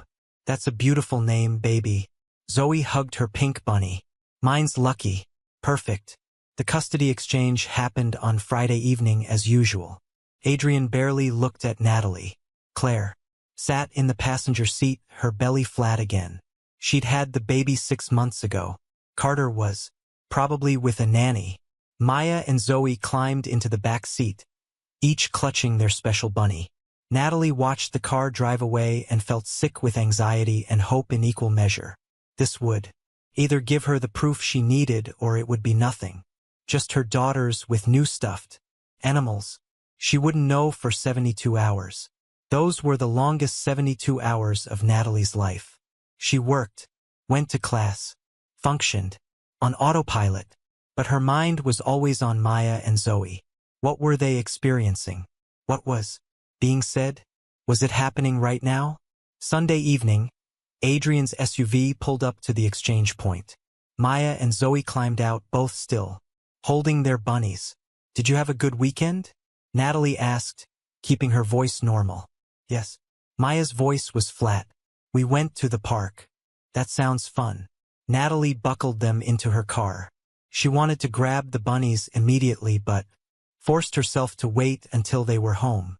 At the apartment, Natalie made dinner, gave the girls a bath, read them stories, went through all the normal routines even though her heart was pounding. Finally, with Maya and Zoe asleep, she carefully retrieved both bunnies, called Ethan to come over. They sat on her couch at midnight and connected the first recording device to Natalie's laptop. Then they listened. The first hour was mundane. The sounds of the car ride, Maya and Zoe talking about their bunnies, background noise of the penthouse. Then, stop crying, you little brat. You're giving me a headache. Claire's voice, sharp, vicious, full of contempt. I want my mommy. Maya's small voice, sobbing. Your mommy doesn't want you. That's why you're here. You ruined her life and now you're ruining mine. The sound of a slap, a child screaming. Natalie pressed her hand against her mouth to muffle her gasp. Ethan's face had gone pale, his jaw clenched so tight she could see the muscle jumping. Shut up. Claire's voice again. If you wake the baby, I swear to God I'll lock you in the closet for the whole night. They kept listening. There was more. Auntie Claire, I'm hungry. Can I have a snack? Zoe's voice, tentative. You ate an hour ago. You're not hungry, you're greedy. No wonder your father can't stand looking at you. That's not true. Zoe crying now. It is true. He told me himself. He wishes you were never born. You and your sister are mistakes. Natalie was crying silently, tears streaming down her face. Ethan put his arm around her, but his eyes never left the laptop screen. The worst recording came from Saturday night. Let me make something very clear, you little parasites. Claire's voice was cold, controlled. I am going to be your mother now. Your real mother. That woman you see twice a month? She's nothing. She's nobody. She paused. And when I marry your father, we're sending you away to boarding school where you belong. Maybe then I can finally have the perfect family I deserve without you two ruining everything. The recording ended. Natalie and Ethan sat in silence. We have her. Ethan's voice was quiet, deadly. We finally have her. But there was one more piece Natalie needed. One more person who could blow Adrian and Claire's world apart. Derek Mitchell. Finding Derek Mitchell took 3 weeks of digging. Natalie hired a private investigator with money she'd saved, tracked him through mutual acquaintances, found out where he worked, where he lived. She'd seen him exactly once, at a distance, at a company party before everything fell apart. Claire had introduced him as a work colleague. Natalie had thought nothing of it. Now she knew. Derek Mitchell was Carter's biological father, the man Claire had been sleeping with, while pretending to be Natalie's best friend, the man who'd helped destroy her life. The meeting was set for a parking garage downtown, neutral territory. Derek had been reluctant to meet at all, but Natalie had been persistent. She showed up with Ethan as backup, though Ethan stayed in the car. This conversation needed to be one-on-one. Derek Mitchell looked terrible. He was in his mid-30s, average height, the kind of face you'd forget in a crowd. But his eyes were haunted, dark circles underneath. The look of a man who hadn't slept well in months. "Why are you here?" His voice was defensive. "Because you know the truth about Carter.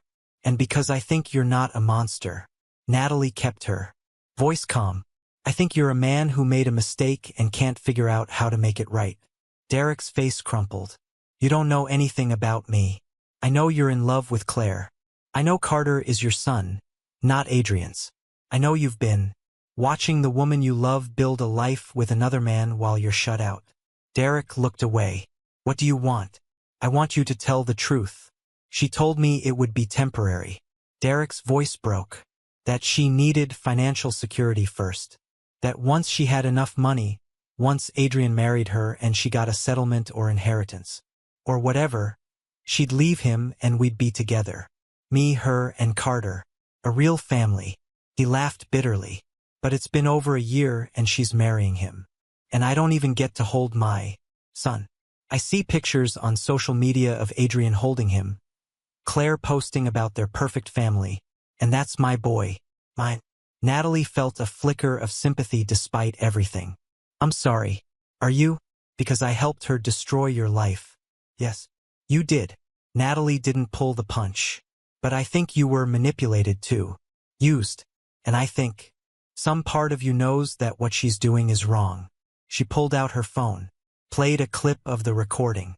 Claire's voice calling the twins parasites, saying they were mistakes, threatening to send them away. Derek listened with growing horror on his face. "She's abusing my daughters." Natalie's voice was steel wrapped in grief, physically and emotionally. "Have hours of recordings, and I'm taking her to court. But I need you to tell the truth about Carter's paternity. I need Adrian to know what kind of person he's really marrying. If I do this, I lose everything." Derek's eyes filled with tears. "She'll hate me. I'll never see Carter again. If you don't do this, my daughters keep getting hurt." Natalie leaned forward. "And your son grows up believing a lie, growing up in a house with a woman who calls innocent children parasites. Is that what you want for him?" Derek was quiet for a long time. Natalie let the silence stretch. "Finally, what do you need me to do?" "I need you to testify, to submit to a DNA test, to tell the truth under oath about your relationship with Claire and Carter's paternity. She'll destroy me. She's destroying children." Natalie's voice hardened. "For year-olds who've done nothing wrong, except exist. So yes, this will cost you. But doing the right thing usually does." Derek closed his eyes. "When I close my eyes, I see him. Carter. He has my nose. My eyes. He's mine, and I've never even held him. Then fight for him. Help me fight for my girls. And maybe when this is over, you'll actually get to be his father." Derek opened his eyes. "Tell me what you need." The emergency custody hearing was scheduled 3 weeks later. Natalie's lawyer, Jennifer Walsh, had been relentless in pushing it through the system. The night before the hearing, Natalie couldn't sleep. She lay in bed staring at the ceiling, terrified and hopeful in equal measure. What if it wasn't enough?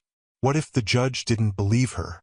What if Adrian's lawyers found a way to explain it all away? Ethan held her through the sleepless night, reminded her that she'd done everything possible, that the truth was on her side, that tomorrow would change everything. "I'm scared," Natalie whispered into the darkness. "I know, but you're also the strongest person I know. And no matter what happens tomorrow, I'm with you." The courtroom was sterile and cold. Fluorescent lights, uncomfortable chairs, the smell of old wood. and anxiety. Natalie sat on one side with Jennifer Walsh. Adrian sat on the other with his team of 3 lawyers in expensive suits. Claire sat next to him, her hands clenched on her Chanel purse, her face a mask of controlled confidence. Maya and Zoe were in a room down the hall with a social worker. They wouldn't have to testify. The recordings would speak for them. All rise. The judge entered. She was a woman in her 60s, sharp eyes, no-nonsense expression. Jennifer Walsh stood. Your Honor, we're here today because my client's daughters are being abused. In the home of their father and his fiancée. We have substantial evidence to present. The first thing presented was the photographs. Every bruise Natalie had documented over the past year. Finger-shaped marks. Bruises on upper arms, sides, inner thighs. Places that would be covered by clothing. Adrian's lawyer stood. Your Honor, children get bruises. This proves nothing about intentional harm. Then Jennifer played the recordings. The courtroom went silent as Claire's voice filled the space. Every vicious word, every threat, every moment of cruelty inflicted on 2 4-year-old girls. Stop crying, you little brat. Your mommy doesn't want you. You ruined her life. You and your sister are mistakes. I'm gonna send you away to boarding school where you belong. Natalie watched Adrian's face as he listened, watched the color drain from his skin, watched his hands start to shake. Whatever he'd thought Claire was, he was realizing he'd been wrong. Claire sat rigid, her face pale but defiant. When the recordings finished, the judge looked physically ill. Is there additional testimony? Yes, Your Honor. Jennifer stood. We called Derek Mitchell to the stand. The courtroom erupted in murmurs. Claire's head snapped up, her eyes finding Derek as he walked to the stand. For the first time, Natalie saw real fear on Claire's face. Derek was sworn in. He looked at Claire once, something like apology in his eyes, then looked away. Mr. Mitchell, what is your relationship to Claire Thompson? We've been in a relationship for over 2 years. Adrian stood up, his voice cracking. That's a lie. He's lying. Mr. Castellano, sit down or I will hold you in contempt. The judge's voice was sharp. Adrian sat, but his eyes never left Derek. Mr. Mitchell, can you explain the nature of your relationship? Jennifer's voice was gentle. Derek took a breath. Claire and I started seeing each other about 3 years ago. We worked together. Started as an affair, but I fell in love with her. When she got pregnant, I thought we'd be together. He continued, his voice shaking. But she told me she needed financial security first. That she'd pursue a relationship with Adrian Castellano, get pregnant with his child to secure her position. Then, once she had access to his money through marriage or whatever, she'd leave him and we'd be together. The courtroom was dead silent. And the child she had? Jennifer asked. Carter is my biological son. Claire told Adrian the baby was his, but she knew all along it was mine. This is ridiculous. Claire stood up. He's a stalker. I barely know him. Then you won't mind submitting to a DNA test? Jennifer's voice was calm. Claire's mouth opened and closed. No response. Your Honor, we've already submitted a motion for immediate DNA testing of the child known as Carter Castellano. The judge nodded.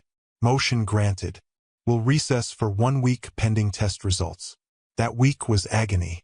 Natalie went through the motions of life. Work, classes, tried to stay hopeful. The DNA results came back in 5 days.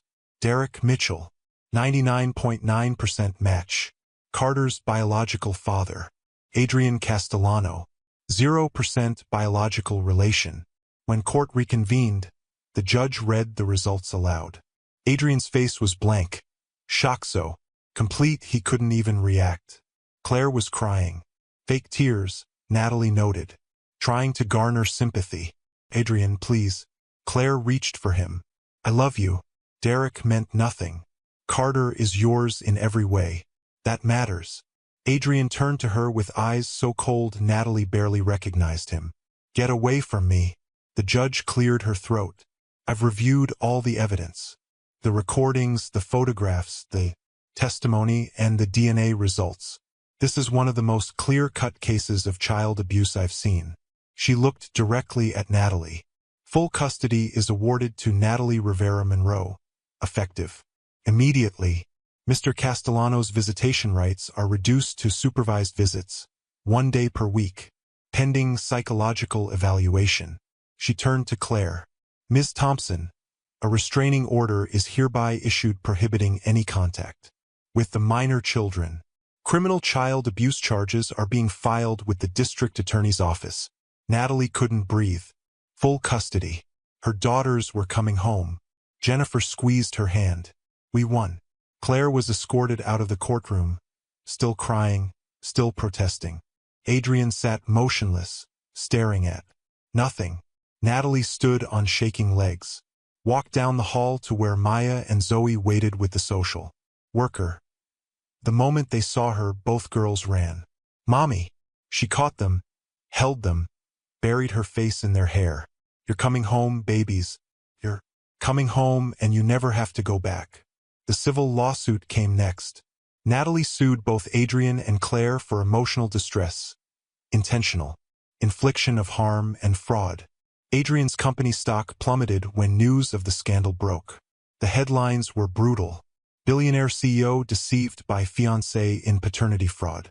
Child abuse charges filed against Charleston socialite. DNA test reveals heir not his own. Business partners distanced themselves. His reputation, built on control and ruthlessness, crumbled. When the world saw him as a man who'd ignored his children's suffering. The civil suit was settled out of court for an undisclosed amount. Enough to secure Maya and Zoe's futures. Enough that Natalie would never have to worry about money again. Claire's perfect life disintegrated overnight. Adrian kicked her out immediately. The prenup she'd insisted on protected him, not her. She had no money, no home, no support system. Derek filed for custody of Carter. The DNA test gave him legal standing. Claire was facing criminal charges and had no way to fight. She was left alone, broke, facing prison time, with no one to turn to. Everything she'd stolen, she'd lost. 8 months after the custody ruling, Natalie stood in family court one final time. This time it was for joy. Ethan Monroe's petition to legally adopt Maya and Zoe. Adrian had been given the opportunity to object. He'd declined, signed away his parental rights in exchange for the criminal investigation into his neglect being dropped. He'd lost everything that mattered. Some broken part of him finally understood what he'd destroyed. The judge looked at Maya and Zoe, now 5 years old, sitting in the gallery between Natalie and Ethan. Girls, do you understand what adoption means? Maya nodded seriously. It means Ethan becomes our real daddy forever. And is that what you want? Yes. Both girls shouted in unison. The judge smiled, the first genuine smile Natalie had seen from her. Then it's my honor to grant this petition. Mr. Monroe, congratulations. They're officially yours. The courtroom erupted in applause. Natalie was sobbing. Ethan was crying. Maya and Zoe ran to hug him, and he lifted them both, one in each arm. We're a real family, Zoe shouted. We always were. Ethan kissed both their foreheads. Now it's just official. 1 year after the adoption, Natalie Rivera Monroe stood in the kitchen of the home she and Ethan had bought together. A beautiful modern eco-home he designed. All windows and light and open space. A butterfly garden in the backyard. Bedrooms for Maya and Zoe with walls they'd painted themselves. The twins were outside with Ethan, now 6 years old, helping him plant flowers. They were different girls than they'd been 2 years ago. Therapy had helped. Stability had helped. Safety had helped. But mostly being loved unconditionally had helped. Maya was coming out of her shell. She sang in the children's choir at school. Had friends she invited over for playdates. Still shy sometimes, but blossoming. Zoe was bright and joyful. Her love of butterflies now extending to an entire collection of books and drawings and a dream of being a scientist someday. They called Ethan Daddy without hesitation, without fear, with pure love. The doorbell rang. Natalie answered it, and her heart sank. Adrian Castellano stood on her porch. But he looked nothing like the man who had humiliated her in a restaurant 3 years ago. He'd aged a decade. Gray at his temples, lines around his eyes. The confidence that had once defined him was gone, replaced by something hollow. I'm not here to cause trouble. He raised his hands, his voice quiet. I just wanted to see them. Just for a minute. I won't come close. I just need to see that they're okay. Natalie wanted to slam the door in his face. Wanted to call the police. But something in his broken expression stopped her. They don't want to see you. I know. His voice cracked. I know I don't deserve anything from you or from them. I just wanted to tell you that you were right about everything. And I'm sorry. It doesn't fix anything, but I'm sorry. Natalie studied him. This broken man who'd once had everything. You had 2 beautiful daughters who loved you, who would have done anything for your approval. And you called them disappointing. Adrian flinched like she'd hit him. I was an idiot. I was cruel. I was exactly the monster you said I was. You were exactly who you chose to be. And now you get to live with that choice. Can I just see them? Just through the window, please.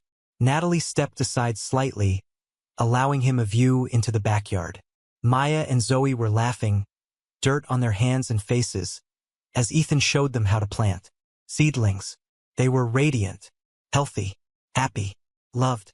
Adrian watched them with tears streaming down his face. They're beautiful. His voice was barely a whisper. They always were. You just couldn't see it. The man raising them, is he good to them? He's everything you weren't. Patient, kind, present. He sees them, values them, loves them for exactly who they are. Adrian nodded, his face crumpling with regret. Good. That's good. They deserve that.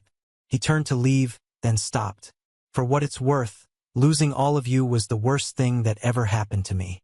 I know I did it to myself. I know there's no going back. But I'd give anything, everything I have left, to undo what I did. You can't go back. Natalie's voice was quiet but firm. None of us can. But you can choose to be better going forward. Not for us. We don't need you. We don't want anything from you. But for yourself. Adrian nodded and walked away. Natalie watched him go and felt nothing. No anger. No satisfaction. No pain. Just peace. That evening, after Maya and Zoe were tucked into bed with stories and kisses and promises that they were safe and loved, Natalie and Ethan sat on their back porch watching the sunset. Adrian came by today. Natalie said it casually. Ethan tensed. Is everything okay? Everything's perfect. He wanted to see the girls. I let him look through the window. Then I sent him away. How did that feel? Natalie thought about it. Like closing a book I'd already finished reading. He's not part of our story anymore. Ethan pulled her close, kissed her temple. I'm proud of you for everything you survived. Everything you built. We built.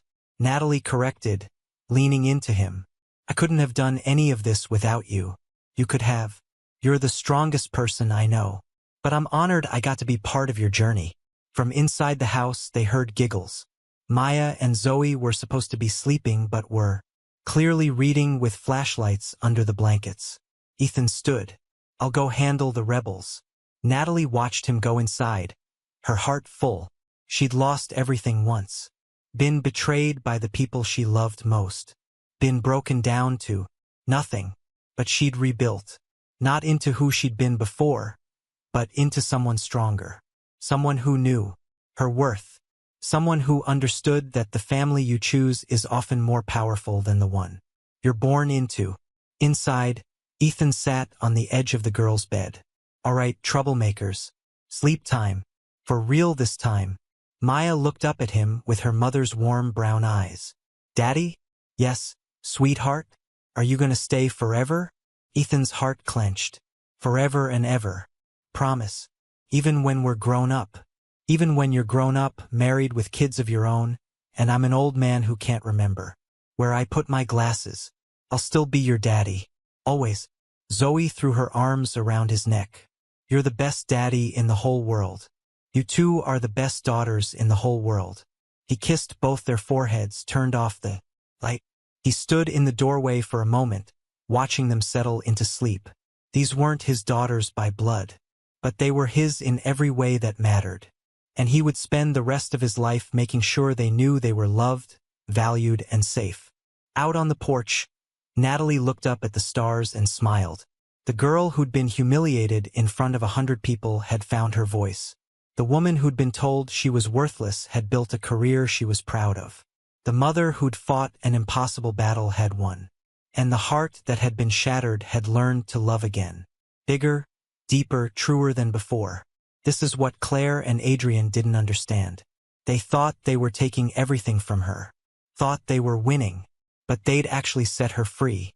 Free to find real love. Free to build a real family. Free to become who she was always meant to be. And that was the greatest victory of all. Family, if this story touched your heart, if Natalie's strength inspired you, if you believe in justice and second chances and the power of real love, I need you to do something for me right now. Hit that like button. Smash it. This story needs to reach people who are in their darkest moment, who think they'll never survive, who need to know that broken things can be made beautiful again. Share this video. Send it to someone who's been betrayed, someone who's fighting an impossible fight, someone who needs hope. And comment below. Tell me what this story meant to you. Tell me if you've ever had to rebuild from nothing. Tell me where you're watching from, or just say I'm with you, Mr. Hearthline. Subscribe to Mr. Hearthline Stories if you haven't already, because this family doesn't just tell stories. We tell truth. We speak life. We remind each other that we're stronger than we know. Remember this, beautiful family. You are stronger than your worst day. You are more than what was done to you. You are more than the people who betrayed you. And you are worthy of a love that sees you, values you, and chooses you every single day. The people who tried to destroy you, they don't get to write your ending. You do. So write it well. Write it with courage. Write it with hope. Write it knowing that every ending is also a beginning. Until the next story, may you walk in grace, fight with courage, and love without fear. This is Mr. Hearthline, and you are loved. You are seen. You are valued. And your story is not over yet.